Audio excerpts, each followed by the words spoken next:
But you're not willing to accept this. If you're a Real Madrid fan and you accept this and this is something that you can live with, forget it. This is not acceptable from the player's perspective. It's not acceptable from the club's perspective. What's up, guys? Today we're going to react to ESPN's reaction of Real Madrid versus Barcelona. And if you like this type of content, please like this video. In a game that will live long in the memory for Barcelona fans, for Real Madrid supporters, they'll want to forget it and forget it quick. Ali, I don't think many saw this coming. No, you could see a Barcelona win. We had discussed that as a possibility, and certainly with the absence of Benzema, it seemed more likely. But not this. Not this destruction. Not this. Not this humiliation. Not this from Barcelona in terms of how good they were offensively. But you have to say, before we talk about Barcelona, Real Madrid, embarrassing. Not showing up for El Clasico. And we have talked about the importance and the historical importance of El Clasico and what it means to these players and what it means to these clubs. And part of the conversation coming into the game was, Real Madrid could accept a defeat against Barcelona simply because of where they are and the fact that they're able to lose some points and still be comfortable top of the table. But you're not willing to accept this. If you're a Real Madrid fan and you accept this and this is something that you can live with, forget it.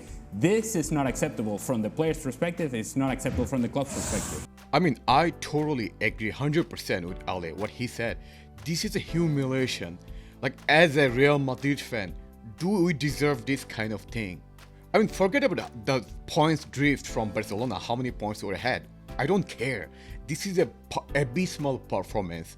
As a Madrid fan, this is not acceptable. And the whole disaster, I mean, they didn't talk about the whole disaster, why we had this disaster. It's about the whole game plan. It's the coach. That's the main culprit. I don't want to blame individual players because if your coach set up a game to your players to fail, they will fail. The coach did not do anything to save the players from failing. Their foot off the gas in the final half an hour. You felt if they wanted to, they could have scored a lot more. They take all 3 points, which of course, big picture, is good for them regarding the place for the Champions League. They are 4 clear of Real Betis. Real Madrid still 9 points clear at the top of the table. Sevilla dropping points once again. Today could only manage a goalless draw. So where does this victory line up in the history of big victories for Barca against Real Madrid in the past? 5-0 back in 1974, 2009, do you remember that 6-2, 1926? I mean, you can see the list, the humiliation, it goes and goes. To be fair, we have watched like lots of worse score against Barcelona, like 5-0, 6-2. But in my whole life, all the Real Madrid match I have watched, this is the worst, period. I also have to say about Real Madrid, you have to start to play. Yeah. They never started to play. So me asking them to keep playing, well, it's nonsense because they never were part of this game. There was only one team on the field, and it was from the very beginning. It was so surprising to see Real Madrid so stretched, so disconnected, desperate defending, so many turnovers coming out of the midfield, players with so much experience looking lost. You know what team they reminded me of? PSG. Wow. The last 30 minutes of PSG, that's what we saw for nearly 90 minutes from Real Madrid. What an indictment that is on this Real. Again, I can't disagree with Ellie as much as I wanted to.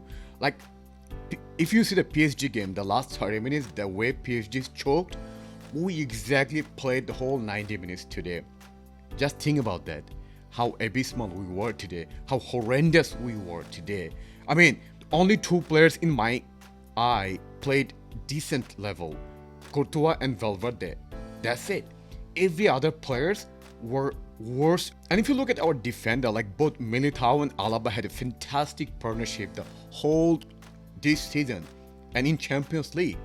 But today, oh boy, they forgot how to defend. I mean, we know Alaba is so weak at defending aerial balls. And today, he was exposed totally by Barcelona. Not only that, his positioning was so bad. He was playing as if he never played football before. And Nacho, I don't have to talk about him.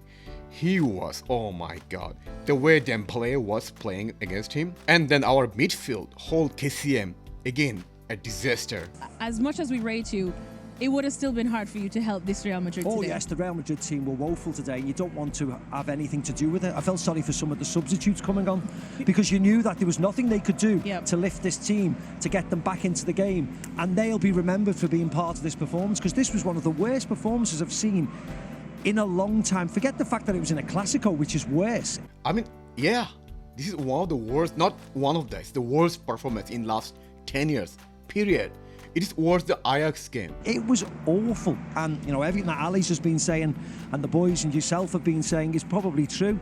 my old captain's there, Fernando Hierro. Sorry. They needed him as well. They needed him, yes. But I I was shocked really by the level of performance today, because there was just no cohesiveness, no defending. Nobody wanted to win the ball back, and it could have been more. It could have been 6 or 7, and we still wouldn't have. We would have just accepted it. It was that bad today. Darky, you know, Yeah, I totally agree that this game could end 6 or 7 actually. It could be worse than the score was, unless for Courtois, he saved a couple of decent chances, and also unless for Ferran Torres, he missed 2, I think, easy chances. spoke so much yesterday about Karim Benzema and whether they were going to miss him and if they had enough to win without him. Would he have made that much of a difference? Well, he'd have made a bit of a difference, but not any real difference, I don't think. I mean, this was an absolute battering. I don't really know what Real Madrid were about, what they'd worked on in training with Modric. He looked lost, probably for the first time in his career. They were all over the place from beginning to end. Yeah, at first half, Modric was so bad. Like, he doesn't know what he has to be. He's like, should I play this like false nine, or I should go play this defensive or defend? I don't know what I should do. That's what he's like, the way he was playing. That game, and it really should have been about 6 or 7, and Aubameyang should have had a hat-trick. You hope, if you're a Real Madrid fan, that was a blip, and maybe it's a wake-up call for them, but there's a lot of worrying signs there when they've got to play Chelsea in the Champions League. And then, I mean, we talk so much. I mean, we are going to play against Chelsea. If we struggle against Barcelona, think about Chelsea. If we play exactly same way, same tactics, same strategies, we're done. Much about this Real Madrid midfield, all the experience that it brings, of course, with the likes of Toni Kroos and Luka Modric now. But are they showing signs that Madrid might need to start planning without them? Yes, I thought they were showing signs last year of this. They need to start to refresh the squad. They brought Camavinga in, of course, they brought David Alaba in, but they need more.